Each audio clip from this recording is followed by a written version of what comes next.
기도하겠습니다. 하나님, 너무나 감사합니다. 오늘도 저희들의 찬양을 받아주시고 영광 받아주시오니 하나님 감사합니다. 이제는 그 찬양에 합당한 삶을 살아갈 수 있도록 성령님 저희 안에서 역사하여 주시옵소서. 이 시간 말씀 주십니다. 살아계신 주님의 음성을 듣는 가장 귀중하고 복된 시간 되게 하여 주시옵소서. 말씀을 들을 때에 저희들 안에 있는 모든 질병이 다 치유함받게 하여 주시옵소서. 또 말씀을 들을 때에 그동안 주님 앞에 간구하며 부르짖었던 기도의 응답으로 이 말씀 듣게 하여 주시옵소서. 성령님 역사하여 주셔서 말씀 알게 해주시고 깨닫게 해주시고 깨달은 말씀 잘 감당하게 해주시고 또 이 말씀들을 삶 속에 적용해서 열매 맺어 하나님 앞에 영광 돌리게 하여 주시고 주님 오시는 날까지 전하고 증거하는 귀중한 말씀 되게 하여 주시옵소서. 주 예수 그리스도의 이름으로 기도드리옵나이다. 아멘. 지금 사도 바울은 자신이 개척한 에베소 교회가 참으로 아름다운 곳이라는 소문을 듣습니다. 15절에 보면 이로 말미암아 주 예수 안에서 너희 믿음과 모든 성도를 향한 사랑을 나도 듣고 라고 이렇게 말씀하고 있습니다. 에베소 교회는 믿음과 사랑이 가득한 교회입니다. 수직적인 면에서는 하나님을 향한 예수님 안에서의 믿음이 있고 수평적인 면에서는 모든 성도를 향한 예수님 안에서의 사랑이 있습니다. 믿음은 하나님과 우리의 관계성을 묶어주고 사랑은 모든 성도들 사이의 관계성을 묶어주는 띠입니다. 믿음과 사랑은 분리될 수 없습니다. 믿음과 사랑의 아름다운 조화에 대해 사도 바울은 갈라디아 교회에 보낸 편지에서 이렇게 말했습니다. 갈라디아서 5장 6절에 보면 그리스도 예수 안에서는 할례나 무할례나 효력이 없으되 사랑으로서 역사하는 믿음뿐이니라 라고 말씀하고 있습니다. 예수 그리스도 안에서는 하나님을 향한 믿음이 반드시 이웃을 향해 사랑으로 역사해야 한다고 말합니다. 놓치지 마시길 바랍니다. 자, 하나님에 대한 신앙은 좋은데 성도들에 대한 사랑은 싸늘한 사람들이 있고 반대로 성도들에 대한 사랑은 뜨거운데 단해주는데 예수님에 대한 믿음은 부실한 사람들이 있습니다. 교회에 출석하는 대부분의 성도들은 믿음이 좋은 분들일 것입니다. 그렇죠? 그러나 주변에 있는 성도들을 사랑하지 않는다면 믿음은 역사하지 못합니다. 믿음이 아무리 강력해도 사랑으로 이어지지 않으면 효력을 발휘하지 못하는 외적인 할례의식과 다를 바가 없는 것입니다. 산을 옮길 만한 모든 믿음이 있을지라도 사랑이 없으면 내가 아무것도 아니오라고 고린도전서 13장 2절에 말씀하고 있습니다. 몸을 불살라줘도 사랑이 없으면 아무것도 아니다 라고 말하고 있습니다.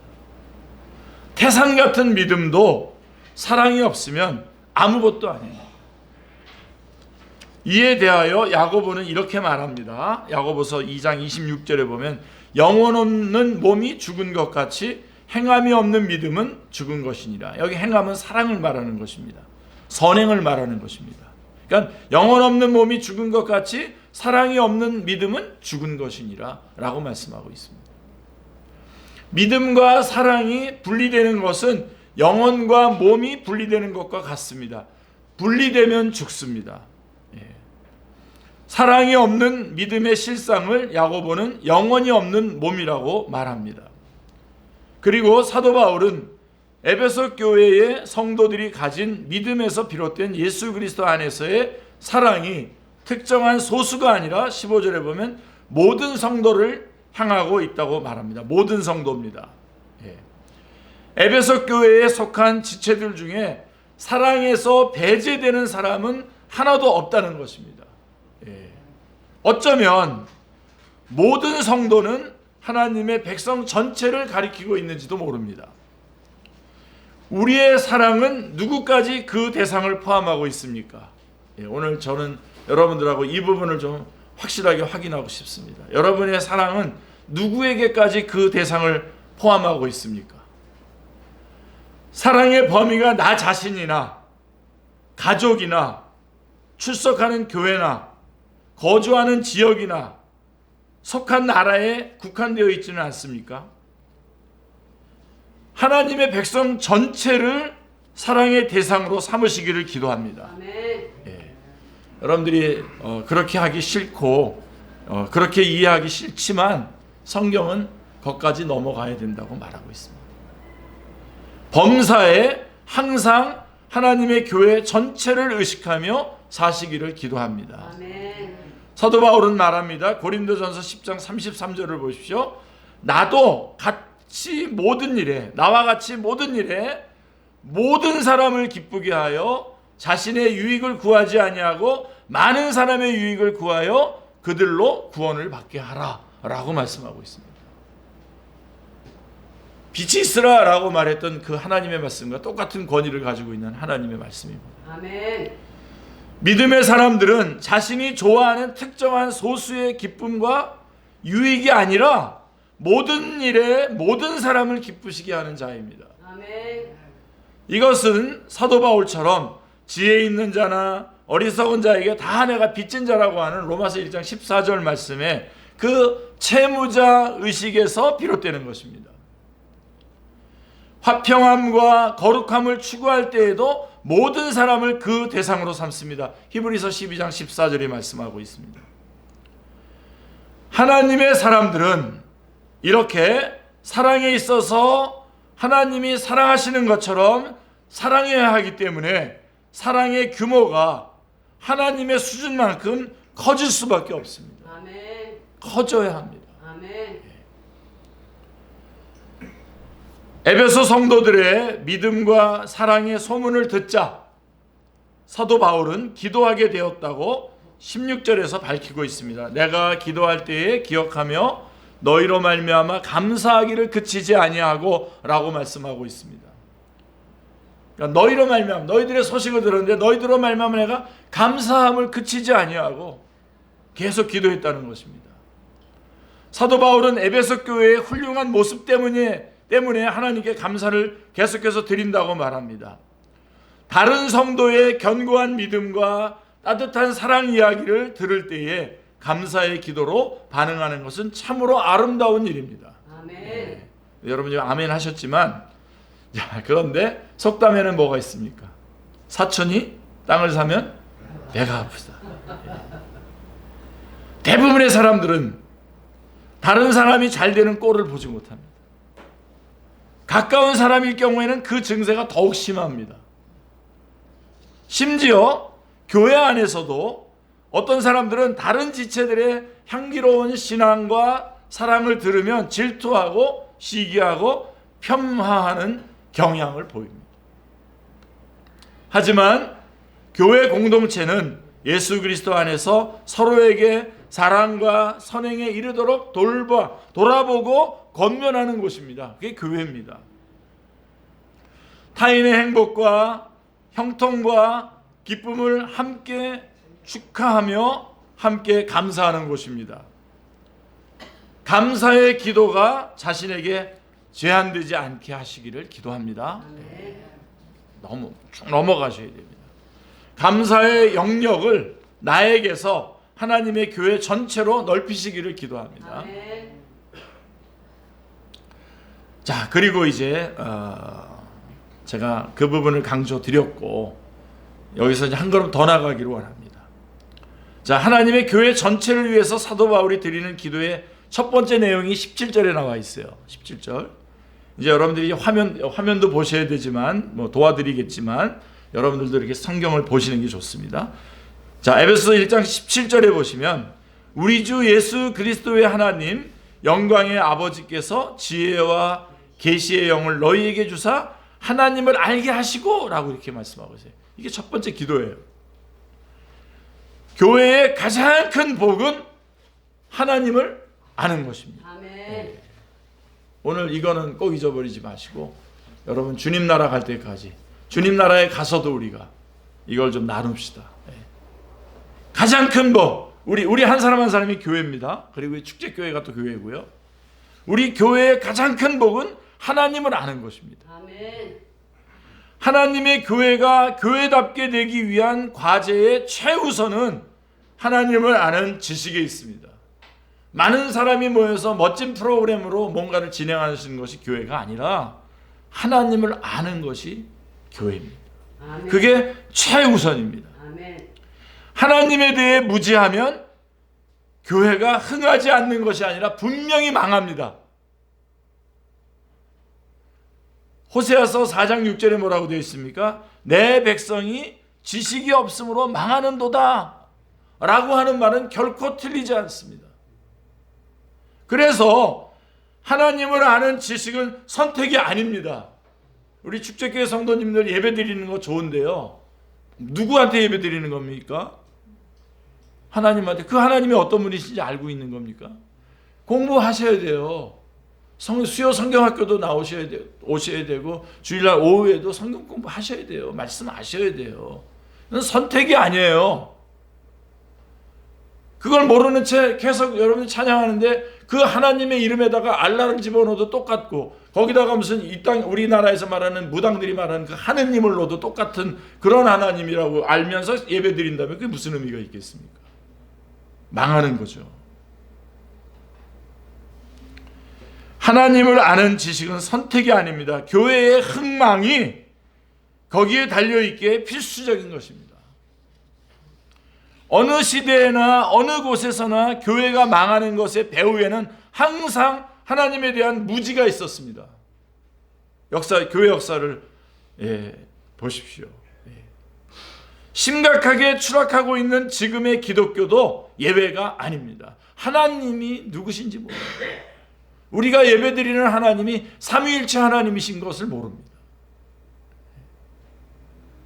그래서 교회가 시간을 내서 교리 학교도 하고 이렇게 쭉 하고 있는 그것이 바로 그겁니다. 여러분, 그렇게 알아야 마땅하게 하나님 앞에 영광과 예배를 올려드릴 수 있을 거 아니겠습니까? 이렇게 여러분 분위기 가지고 여러분들이 쭉쭉 같이 몰려다닌다고 해서 되는 거 아닙니다. 그건 교회가 아닙니다. 하나님을 너무도 모르고 있습니다. 버네퍼의 말처럼 순종하지 않아서 하나님을 알지 못하고 하나님을 알지 못해서 순종하지 않는 악순환이 교회의 숨통을 조이고 있다고 했습니다. 저 버네퍼는. 하나님을 아는 지식은 지혜와 계시의 영이신 성령님의 조명 없이는 불가능한 일입니다.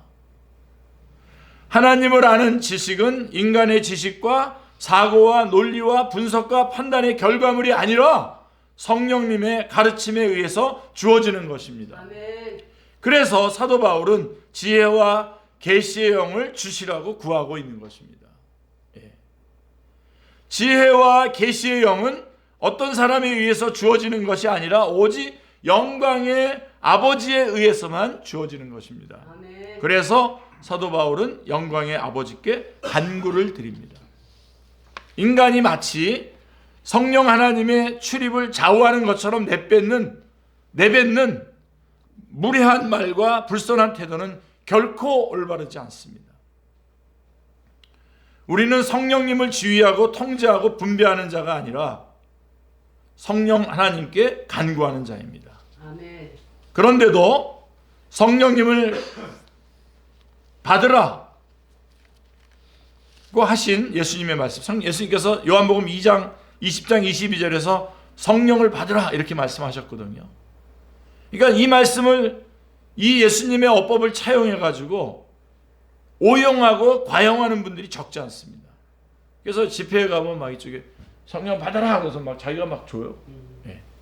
그리고 저쪽에서 또 어떻게 하는지 또 다 받아 먹어요. 또 마치 성령이 그런 것처럼 듣기에도 민망한 표현들을 종교적인 자아도취 상태에서 쏟아내는 분들이 기독교의 거룩함과 진실성과 권위와 위엄과 품격을 적지 않게 훼손하고 있습니다. 요즘에 그런 집회들은 많이 없어진 것 같은데 젊은 친구들끼리 모여가지고 하는 그런 무슨 어떤 소위 찬양 집회라고 하는 곳에 가보면 성령님을 마치 이런 식으로 막 집어던지는, 성령 하나님은 아버지 하나님이 아들의 이름으로 우리에게 보내시는 분이십니다. 삼위일체 하나님이십니다. 그분만이 우리에게 예수님의 말씀을 깨우쳐 주십니다. 요한복음 14장 26절에서 아주 결정적인 말, 예수님께서 말씀하시는 성령님입니다. 보혜사 곧 아버지께서 내 이름으로 보내실 성령, 그가 너희에게 모든 것을 가르치고 내가 너희에게 말한 모든 것을 생각나게 하시리라 라고 말씀하고 있습니다. 원래 모든 진리는 인간이 생산하는 것도 아니고 스스로 도달할 수 있는 것도 아닙니다. 오직 진리의 영만이 생산하고 공급하고 전달하는 분이십니다. 그래서 요한복음 16장 13절에 보면 진리의 성령이 오시면 그가 너희를 모든 진리 가운데로 인도하시리니 라고 말씀하고 있습니다. 진리이신 예수 그리스도께로 나아가고 오직 그로 말미암아 아버지께 나아가기 위해서는 우리를 모든 진리 가운데로 이끄시는 성령 하나님의 인도가 없으면 안 됩니다. 이처럼 하나님을 아는 지식은 삼위일체 하나님의 공통적인 사역으로 말미암아 주어지는 것입니다. 아멘. 말씀이신 예수님, 그 하나님, 그래서 성부이신 하나님을 성령 하나님께서 말씀해 주시는 것입니다.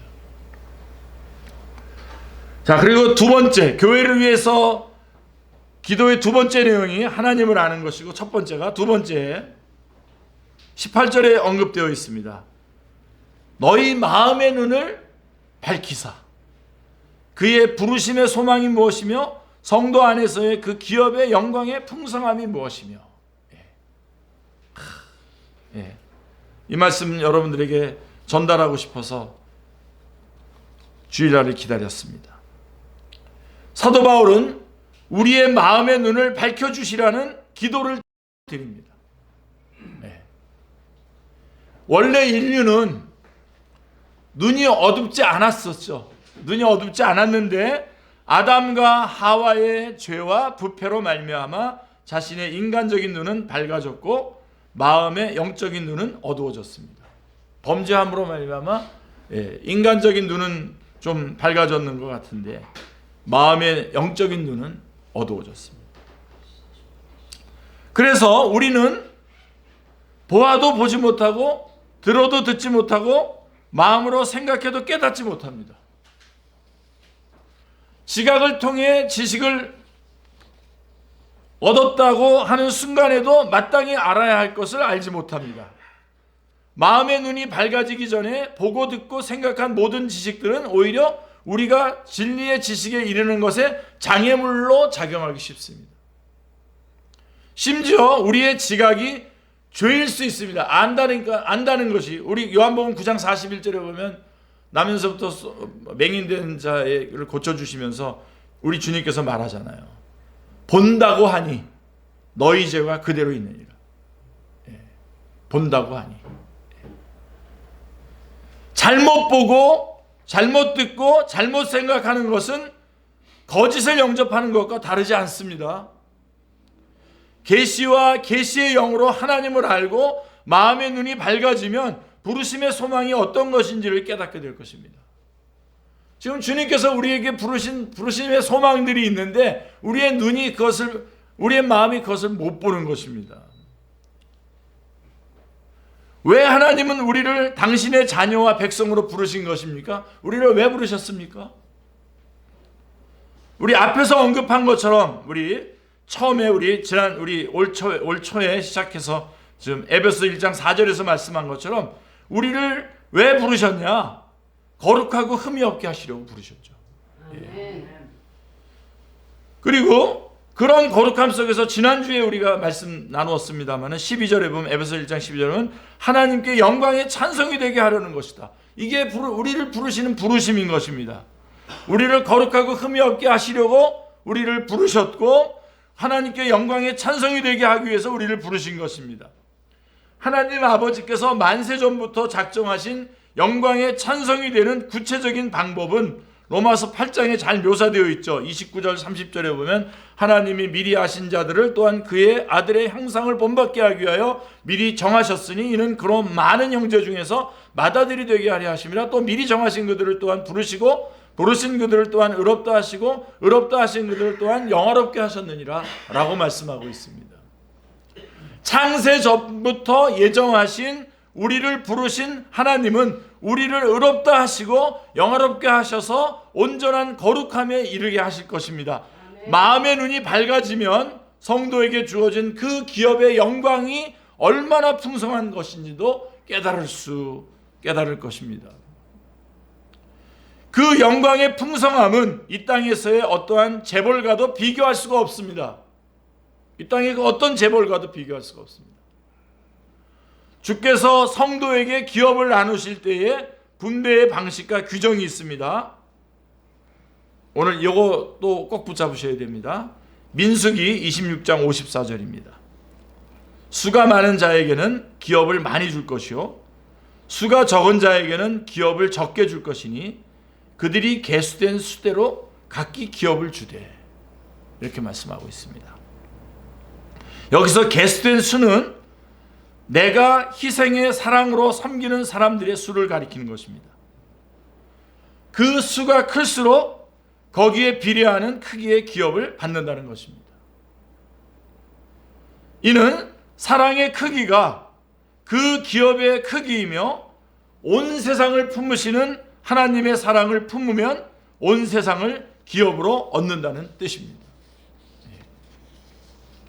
조지 뮬러는 스스로 독립해서 살아갈 수 없는 15만 명의 고아들을 64년 동안 사랑으로 돌보며 섬긴 분입니다. 64년 동안 15만 명의 고아들을 돌봤어요.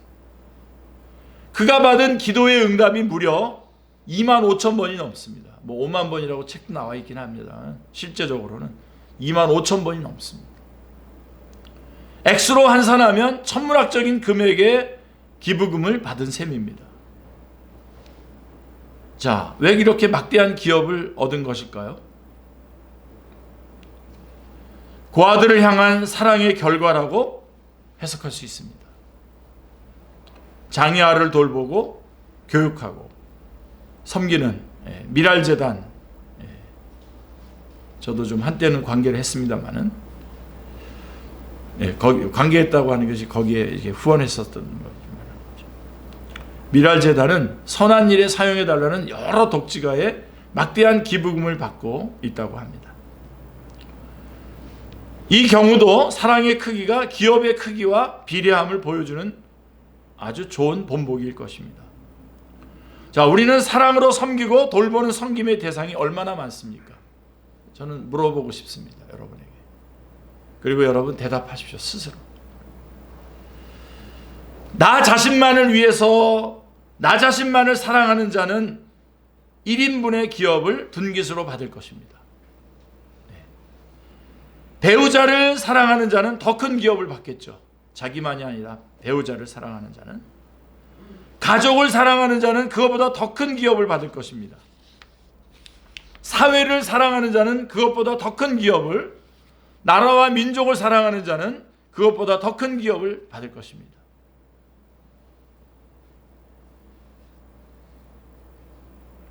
목사님 바쁘신데 이런 것도 제가 보내도 돼요? 나라를 좀 사랑해 달라고 그렇게 하는데요. 예, 보내도 됩니다. 예, 저도 나라를 사랑합니다. 예. 그 다음에 온 세상을 사랑하는 사람은 더 큰 기업을 받게 되겠죠. 온 인류를 사랑하는 자라면 더 큰 기업을 분깃으로 받을 것입니다.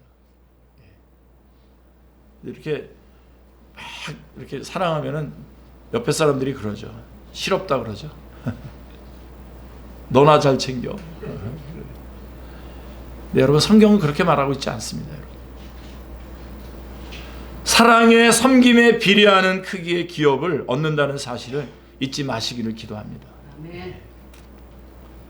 자, 그러나 왕 같은 제사장인 우리에게 주어지는 궁극적인 기업은 이 땅의 그 무엇이 아닙니다. 이거를 둘 다 잘 기준을 잘 정하시고 둘 다 받아들이셔야 돼요. 우리가 사랑의 섬김의 그 크기가 하나님의 마음처럼 커야 되고, 그러나 그 땅, 그 기업이 우리 주님께서 주시는 기업은 이 땅의 그 무엇이 아니다라고 하는 것입니다. 대제사장 아론에게 주어진 기업과 같은 것이죠. 민수기 18장 20절에 보면 뭐가 기업입니까? 대제사장 아론에게 주어진 기업, 너는 이스라엘 자손의 땅에 기업도 없겠고 그들 중에 아무 분깃도 없을 것이나 내가 이스라엘 자손 중에 내 분깃이요 내 기업이니라 라고 말씀하고 있습니다.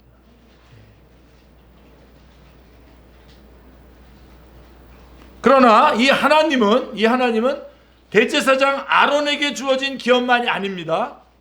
야곱 전체에게, 그러니까 우리에게 하나님은 기업이 되어 주시는 겁니다. 아멘. 에레미야 선지자는 만물의 조성자이며 만군의 여호와인 하나님을 야곱의 분깃으로 명시하고 있습니다. 에레미야 10장 16절에서요. 하나님을 분깃으로 받는 자가 누리는 영광의 풍성함은 어떤 것일까요? 하나님이 나의 분깃이에요. 하나님의 자녀가 된 신분의 권세를 누린다는 사실과 후사로서 예수 그리스도와 함께 하나님의 나라를 상속할 것이라고 하는 사실과 하나님의 성품을 누리며 나타낼 것이라고 하는 사실과 하나님과 더불어 영원한 기쁨과 소망과 사랑과 만족과 안식과 위로와 행복을 누릴 것이라고 하는 사실과 하늘과 땅의 만물이 예수 그리스도 안에서 통일되게 하는 일에 내가 쓰임을 받는다라고 하는 사실에 있습니다. 이게 바로 하나님을 분깃으로 둔 자의 복입니다. 아멘. 이보다 더 큰 영광의 풍성함은 이 세상 어디에도 없습니다.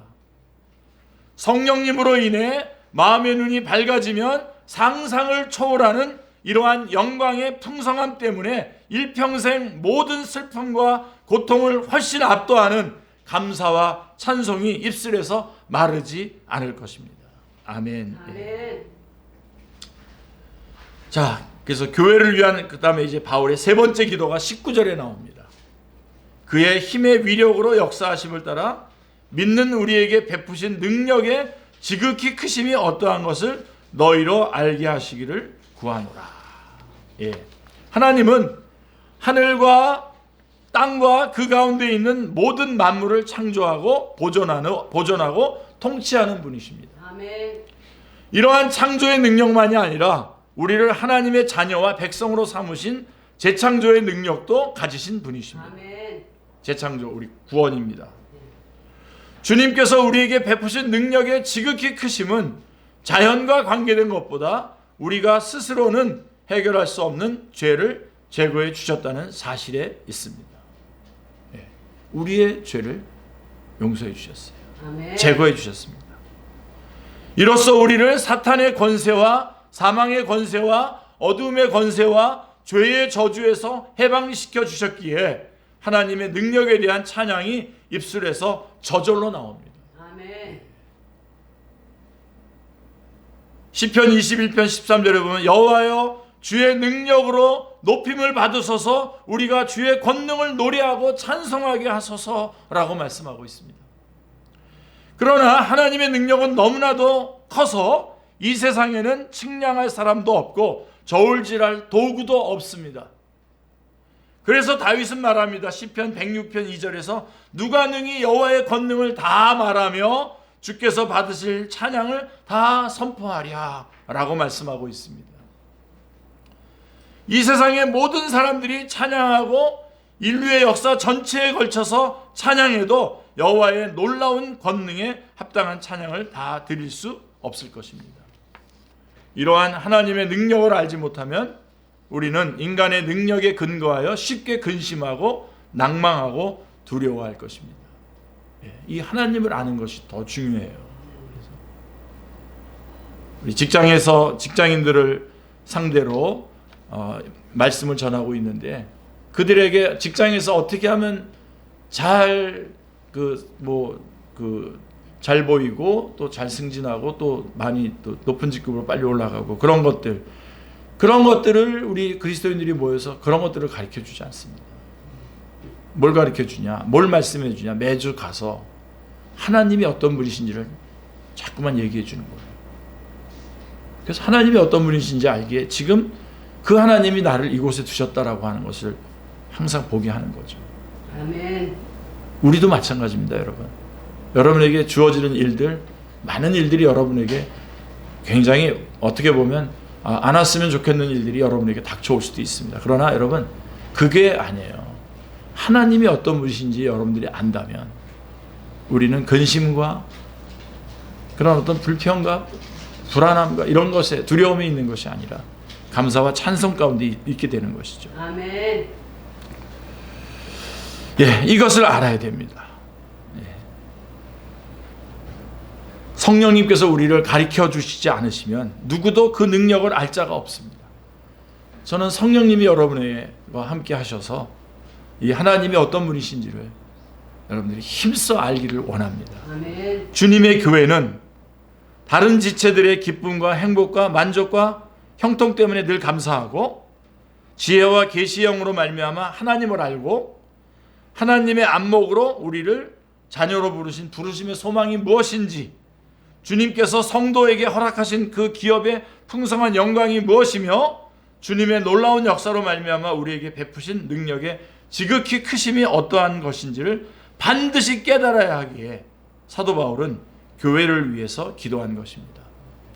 우리도 그렇게 기도하고 또한 그런 기도의 열매가 되시기를 주님의 이름으로 축원합니다. 기도하겠습니다. 하나님 아버지, 더욱더 하나님을 힘써 알게 하여 주시옵소서. 그래서 저희들의 성령님으로 말미암아 저희들의 눈이 밝아져서 주께서 부르신 그 부르심의 소망이 무엇인지 알고 지금 이 땅에서 주어진 모든 상황과 일들을 주님이 베풀어 주시는 은혜와 그 은혜와 사랑 안에서 확인하고 감사와 찬양을 돌리며 얼마든지 맞이하며 나아갈 수 있는 우리 모두가 되게 하여 주시옵소서. 주 예수 그리스도의 이름으로 기도드리옵나이다. 아멘.